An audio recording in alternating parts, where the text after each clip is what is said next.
শনিবার আইপিএল এর মরশুমের উদ্বোধনী ম্যাচে কলকাতা নাইট রাইডার্স এবং রয়্যাল চ্যালেঞ্জার্স বেঙ্গালুরুর মধ্যে খেলাটি অনুষ্ঠিত হওয়ার কথা।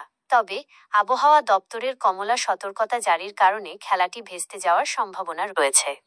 ভারতীয় আবহাওয়া অধিদপ্তর আইএমডি দক্ষিণবঙ্গে বজ্রঝড় এবং বৃষ্টির পূর্বাভাস দিয়েছে। 22শে মার্চ আইপিএল 2025-এর উদ্বোধনী দিনে একটি কমলা সতর্কতা জারি করা হয়েছে। অ্যাকোয়েদারের মতে শনিবার কলকাতায় বৃষ্টির সম্ভাবনা 74% এবং সন্ধ্যায় বৃষ্টির সম্ভাবনা 90% পর্যন্ত বেড়ে যায়। এই পরিস্থিতিতে আইপিএলের 18তম আসরের উদ্বোধনী দিনে ইডেন গার্ডেনে প্রচুর বৃষ্টিপাত হওয়ার সম্ভাবনা রয়েছে। এর কারণে কেকেআর এবং আরসিবি ফলাফল তৈরির জন্য পর্যাপ্ত ওভার খেলতে পারবে কিনা তা নিশ্চিতভাবে বলা যাচ্ছে না। ইডেন গার্ডেনে 6 এপ্রিল লখনৌ সুপার জায়ান্টসের বিরুদ্ধে নাইট রাইডার্সের হোম ম্যাচটি গুয়াহাটিতে স্থানান্তরিত করা হয়েছে।